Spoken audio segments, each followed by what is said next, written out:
et bienvenue sur Tesla Alsace. Alors, quelques infos. Aujourd'hui, on va aussi parler de notre sortie le 3 juillet au Markstein. On parlera ça en fin de vidéo pour vous donner, bien sûr, quelques petites informations supplémentaires.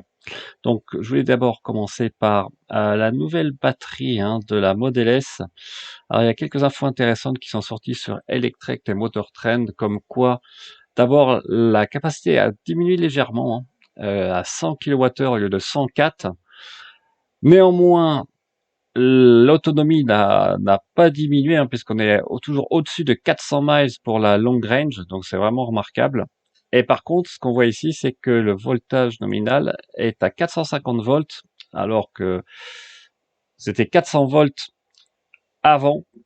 Donc on peut aussi espérer, évidemment, avec ce nouveau voltage, forcément des puissances de recharge plus importantes au niveau des superchargeurs, si le superchargeur peut monter à ce voltage avec le même ou un ampérage même supérieur. Donc ça, c'est plutôt la bonne nouvelle. On voit aussi dans cet article que, a priori, pour les modèles S ou même pour les autres modèles, à part le Cybertruck et le Roadster, Tesla ne prévoit pas d'avoir des batteries au-delà de 100 kWh. En tout cas, c'est bien dommage d'une certaine façon. Moi, j'aimerais bien avoir une Model 3 avec une batterie de 100 kWh. Ça pourrait, ou une Model Y, ça pourrait donner vraiment des autonomies vraiment phénoménales par rapport même à la Model S qui a déjà un CX très bas autour de 0,20 et qui a une autonomie de plus de 600 km pour la long range.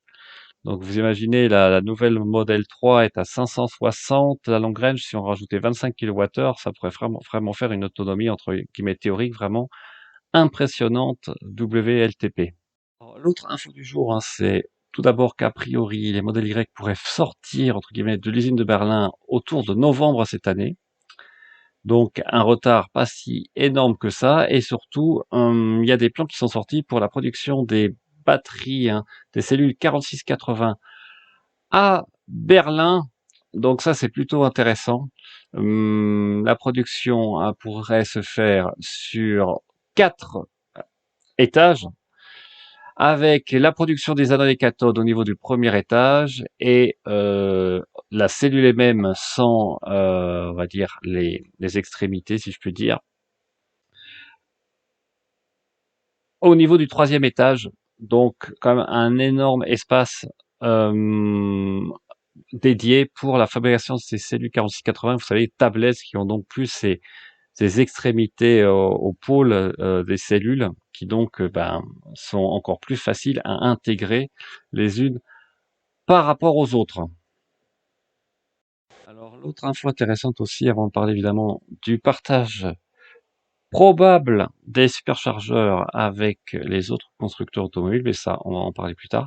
Il y a un essai très intéressant sur Automobile Europe de la nouvelle Model 3 Long Range 2021, vous savez, avec le nouveau pack de 82 kWh par rapport à l'ancien de 75, donc une autonomie WLTP de jusqu'à 614 km, plus que ce que je disais avant. Donc vous imaginez, si on a une batterie de 100 kWh, mon Dieu, ce que ça pourrait donner. Dans cet article, eh bien, on parle presque d'une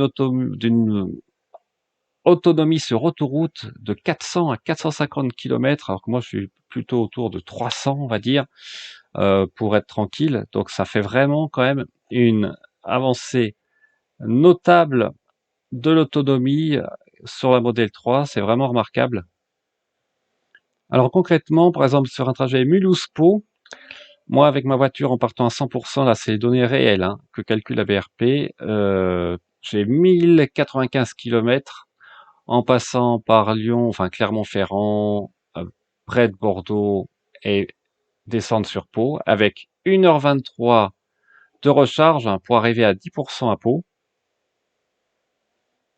Et si on passe par le sud, je mets 12 heures en tout et j'ai 4 arrêts avec 1h46 en tout de recharge. Et maintenant, on va regarder avec la Long Range 2021.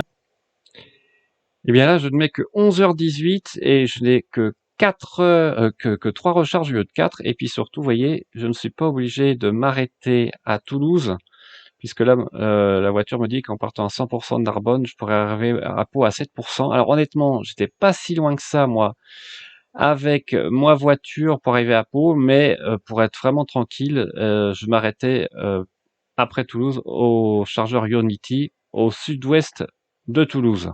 Donc quand même, on voit quand même que là, ça commence à avoir un impact au niveau des longs trajets. Oui, la Long Range 2021 quand même permet de gagner un peu de temps, hein, par rapport à ma Model 3 2019 si on n'utilise que les superchargeurs Tesla, évidemment. Là, moi, en m'arrêtant en 5 minutes au Unity au sud de Toulouse, je suis pas obligé de monter au superchargeur de Toulouse Nord, évidemment, qui fait perdre beaucoup de temps. Alors la grosse info évidemment, hein, c'est Choucroute derrière, d'ailleurs, qui a fait une très belle vidéo, je conseille à la regarder, sur peut-être le probable partage à venir des superchargeurs Tesla avec les autres constructeurs. Alors évidemment, hein, ça m'étonne pas que certains États commencent à s'y intéresser, puisque c'est un avantage évident, hein, pour les longs trajets. Et pour l'instant, en Allemagne notamment, il y a beaucoup de superchargeurs Tesla qui pourraient être partagés avec les autres constructeurs allemands qui, évidemment, je pense, ne demandent que ça, notamment Volkswagen. Alors, Coup de Garage montre bien qu'en fait, techniquement, c'est faisable, hein. Déjà, on avait vu l'année dernière que pendant 1 ou 2 jours, notamment les OE avaient pu se charger gratuitement sur les superchargeurs. Donc, c'est plutôt une question d'API et de VIN, reconnaissance du VIN de la voiture. Et je pense qu'aussi Tesla probablement devrait développer une application spécifique pour les véhicules autres que Tesla, pour d'abord avoir leur référence bancaire carte bleue, parce que ça m'étonnerait que Tesla veuille passer par un autre prestataire pour se faire payer les recharges. Et puis surtout pour pouvoir authentifier les voitures, puisqu'il n'y a pas d'écran, hein, sur les superchargeurs Tesla, il n'y a pas de moyen de s'authentifier ou d'utiliser un badge. Il n'y a que en utilisant le VIN de la voiture que vous pouvez déterminer de quel constructeur il s'agit. Et donc, ça aussi pourrait, à sa guise, avoir un tarif différencié, hein, suivant les constructeurs, évidemment, avec toujours un tarif préférentiel pour les propriétaires de Tesla. N'empêche, ça pose quand même quelques questions au niveau de la fréquentation des, des superchargeurs en France. Notamment, j'ai vu sur Facebook que celui du Mans a été encore pas mal occupé ces derniers week-ends. Et puis évidemment, lors des grandes transhumances, là, c'est sûr qu'on pourrait avoir euh, des certains superchargeurs très très encombrés. Donc bon, de toute façon, c'est pas pour tout de suite, mais on aura déjà une idée plus précise après l'été, voir comment ça se passe rien qu'avec les véhicules Tesla européens au niveau de la France lors des grandes migrations nord-sud, soit vers Marseille, soit vers Bordeaux. Alors maintenant, on va parler de la sortie du 3 juillet pour vous préciser un peu ce que je vous propose. D'abord le lieu de rassemblement et ensuite quel trajet on va faire. Alors, je vous propose, pour ceux qui peuvent, de se retrouver tous au Tesla Supercharger à Sausheim, donc c'est au Golden Tulip à Mulhouse, à 10h30. Comme ça, on pourra discuter tous entre nous. On pourra, pour ceux qui peuvent, aussi recharger. Comme ça, c'est parfait. Et j'essaierai aussi d'amener des petites choses à boire, bien sûr sans alcool, le temps qu'on attende que tout le monde puisse venir. Et ensuite, on pourra partir tous ensemble au Markstein. Donc l'adresse exacte, c'est 26 route départementale à Sausheim, où c'est l'hôtel Golden Tulip. Voilà, donc je pense qu'avec ça, vous trouverez, surtout pour ceux qui ont une Tesla, ça sera vraiment un jeu d'enfant. Ensuite, je propose donc qu'on parte du superchargeur pour le Markstein. Il y a à peu près 45 minutes de trajet en passant par Guebwiller. Et on arriverait donc aux alentours de midi. Donc voici au Markstein. Donc on va regarder un peu où est-ce qu'on peut se retrouver. Je vais vous mettre la vue satellite. Donc le plus simple en fait, c'est de monter au Markstein. Vous voyez, vous avez un restaurant entre guillemets. En fait, c'est plutôt un self-service qui s'appelle le Tremplin, et vous avez un immense parking juste en dessous. Donc je propose qu'on se retrouve ici. J'espère qu'il y aura assez de place pour qu'on puisse se mettre tous à côté.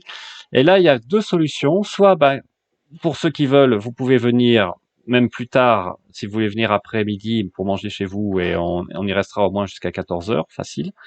Et pour ceux qui veulent venir dès midi, je vous propose soit vous apporter vos petits sandwichs, soit vous pouvez aussi réserver plutôt prendre au tremplin au restaurant, à manger. Donc bon, ça reste de la nourriture classique, hein, c'est pas de la haute gastronomie, mais surtout, on peut manger à l'extérieur et il y a des terrasses et on peut aussi retourner aussi près, près des voitures, en espérant effectivement qu'il fasse beau. Autrement, malheureusement là, si c'est sûr qu'il y a un temps terrible, probablement qu'on devra rester à l'intérieur du restaurant en espérant qu'il n'y ait pas trop de monde. Autrement, eh bien, on pourra continuer notre petit bonhomme de chemin, si vous voulez toujours, lors de l'après-midi, pour aller jusqu'au Grand Ballon. Là, il y a que 8 kilomètres et vous avez une vue magnifique aux alentours. Donc, je pense qu'on devrait pouvoir quand même